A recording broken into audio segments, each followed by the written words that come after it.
Hello दोस्तों, कैसे हैं आप सब। आप देख रहे हैं यूट्यूब का ज्ञानालय चैनल। मैं हूं विजय चौधरी और आज का टॉपिक है अधिसूचना विज्ञप्ति या इंग्लिश में इसे नोटिफिकेशन कहते हैं। अधिसूचना या विज्ञप्ति क्या होती है या नोटिफिकेशन क्या होता है उसकी चर्चा और अधिसूचना या विज्ञप्ति कैसे लिखी जाती है, यही हम इस वीडियो में आपसे चर्चा करने जा रहे हैं। अब अधिसूचना या विज्ञप्ति के बारे में किसी को बताने की ज़रूरत तो है नहीं कि होता क्या है। हम सब को जो होता प्री या फिर जो कोई भी वैकेंसी आयोग से निकलती है उसका हमें बड़ी बेसब्री से इंतज़ार रहता है। आयोग से विज्ञप्तियाँ निकलती हैं, अधिसूचना निकलती है, लेकिन हमने तो देख लिया कि विज्ञप्ति क्या होती है, अधिसूचना क्या होती है, लेकिन अगर हमें लिखने के लिए कहा जाए तो हम लोग मैक्सिमम हमारे जो होता है प्रतियोगी छात्र हैं वो अभी लिखने में असफल हैं। इसीलिए जो होता है अधिसूचना या विज्ञप्ति को पत्र लेखन के तहत मुख्य परीक्षा में शामिल किया गया है कि जो भावी अधिकारी हैं उन्हें अधिसूचना या विज्ञप्ति लिखने आना चाहिए। इसीलिए जो होता है इसे शामिल किया गया है। अब दिस इज़ मी विजय चौधरी। अगर आप हमारे बारे में और कुछ जानना चाहते हैं तो आप हमारे फेसबुक पेज www.facebook.com/vijaychaudhary.official से कभी भी संपर्क कर सकते हैं। सिविल सेवा से जुड़ी हुई कोई भी समस्या हो आप निसंदेह हमसे संपर्क कर सकते हैं। तो शुरू करते हैं कि अधिसूचना या विज्ञप्ति या नोटिफिकेशन क्या होता है, जिसकी परिभाषा जानते हैं और किस लिए इसका प्रयोग कब कब किया जाता है, इसकी चर्चा कर लेते हैं। तो सबसे पहले इसकी परिभाषा क्या है, अधिसूचना या विज्ञप्ति होती क्या है। सरकार के आदेशों, नियुक्तियों, पुनः नियुक्तियों, प्रतिनियुक्तियों, सेवावृत्त, स्थानांतरण, सेवानिवृत्त, निधन आदि की सरकारी सूचना को ही अधिसूचना कहते हैं। सिंपल सा याद करो कि सरकारी सूचना अगर है तो वो अधिसूचना कहलाती है। सरकारी सूचना होनी चाहिए, मतलब ऑफिशियल इन्फॉर्मेशन होएगी तो उसे अधिसूचना कहेंगे। इसका प्रयोग होगा कब, कोई सरकारी आदेश हो, कोई नियुक्ति हो, पुनः नियुक्ति हो, प्रतिनियुक्ति हो, स्थानांतरण, सेवानिवृत्त या फिर निधन आदि की सरकारी सूचना के लिए अधिसूचना या विज्ञप्ति जारी किया जाता है। अब तो कोई समस्या नहीं है। चलिए अब इसमें हम विशेषता इसकी बात कर लेते हैं कि क्या अधिसूचना की विशेषता है, कैसे हम पहचानेंगे कि अधिसूचना या विज्ञप्ति क्या होता है। तो विशेषता क्या होती है, सबसे पहली विशेषता जो इसकी है, जो हमें सबसे ज़्यादा ध्यान रखना है कि वो है कि सरकारी गजट में इसे छापा जाता है।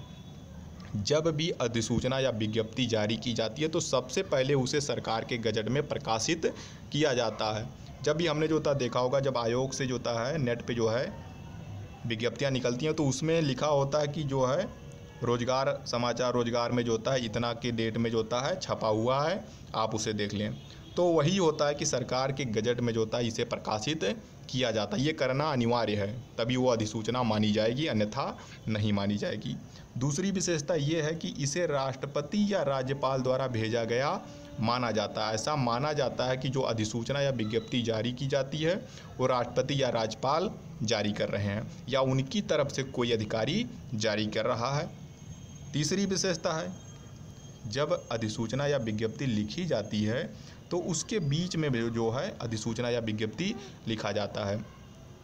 चौथी विशेषता, प्रेषक, अधोलेख, विषय संबोधन आदि इसमें नहीं होता। जब अधिसूचना लिखते हैं तो प्रेषक यानी भेजने वाला, अधोलेख यानी जो नीचे भौतिय या आपका, ऐसा कुछ जो है यहाँ पे नहीं लिखा जाता। कोई संबोधन नहीं, कोई विषय नहीं, ऐसी कोई भी बात अधिसूचना में नहीं लिखी जाती है। इसमें बताना कि आप सबने जो होता है विज्ञप्ति अधिसूचना तो देखी ही होगी, भौतिय भी नहीं लिखा जाएगा।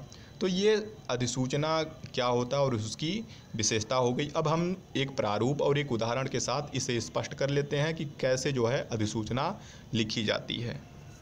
ये है अधिसूचना का प्रारूप। अगर एग्ज़ाम में ये पूछा जाता है कि अधिसूचना का एक प्रारूप लिखिए या एक नमूना लिखिए तो आप इसे लिख सकते हैं या ऐसे लिखा जाएगा। अब इसमें आपको ध्यान क्या रखना होगा, सबसे पहले जो अधिसूचना में लिखा जाता है मंत्रालय या कार्यालय का नाम, उसके बाद उसके नीचे लिखा जाता है संख्या, यानी अधिसूचना का क्या संख्या है या नंबर क्या है वो लिखा जाता है। फिर स्थान, कामा, फिर जो है दिनांक लिखा जाता है। विशेषता अधिसूचना की थी कि बीच में विज्ञप्ति लिखा जाएगा, तो बीच में आप विज्ञप्ति लिखेंगे और पैरा वाइज अपनी सरकारी सूचना को लिखा जाता, पैरा वाइज लिखा जाएगा। जो भी सरकारी सूचना होगी वो पैरा वाइज लिखी जाएगी। उसके बाद दाईं तरफ नीचे हस्ताक्षर अधिकारी का होगा, उसका नाम और पद होगा। उसके अलावा ये जो अधिसूचना है इसे किन किन लोगों को भेजा जा रहा है उसे नीचे लिखा जाता है। जैसे पृष्ठांकन और दिनांक उपर्युक्त।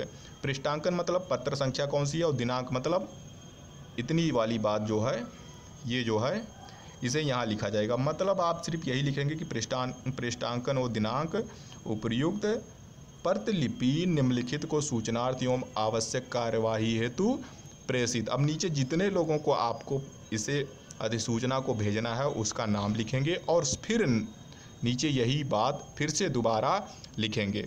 तो ये प्रारूप है अधिसूचना का। अब इसे हम एक जो है उदाहरण से स्पष्ट कर लेंगे जिसमें ये बात पूरी क्लियर हो जाएगी कि आप कैसे अधिसूचना लिखेंगे। ये अधिसूचना का एक उदाहरण है, ठीक है। तो जैसे प्रारूप था उसी तरह से अब लिखा भी जाएगा। सबसे ऊपर लिखा जाएगा बीच में गृह मंत्रालय भारत सरकार नियुक्ति अनुभाग 1। अब इस अधिसूचना की नंबर क्या है वो लिखा जाएगा, स्थान नई दिल्ली और दिनांक।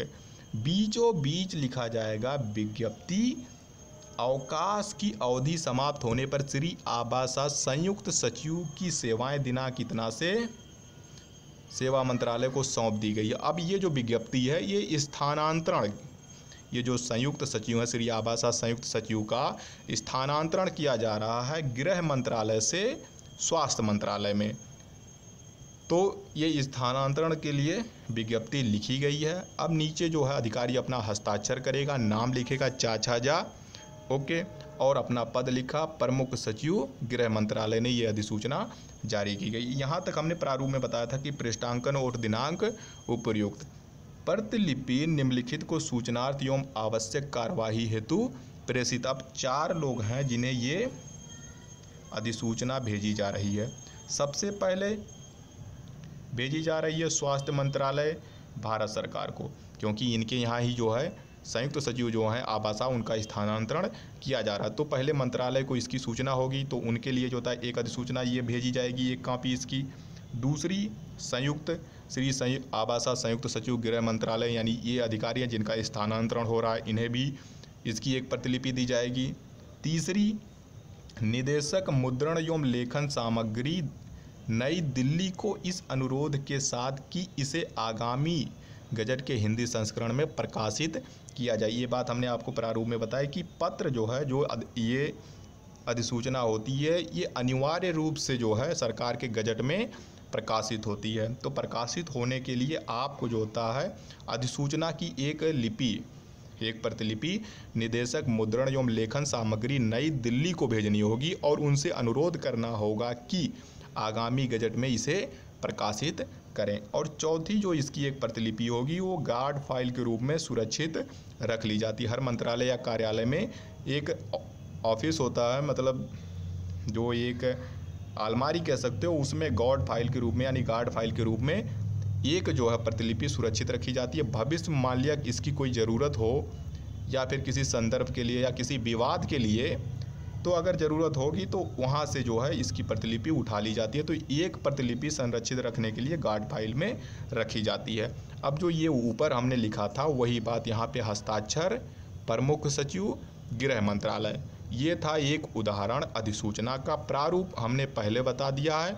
अब मुझे नहीं लगता कि इसमें आपको और कुछ बताने की ज़रूरत है। अगर अब भी कोई कन्फ्यूजन हो या कोई दिक्कत हो रही हो तो नीचे कमेंट बॉक्स में अपना कमेंट ज़रूर करें।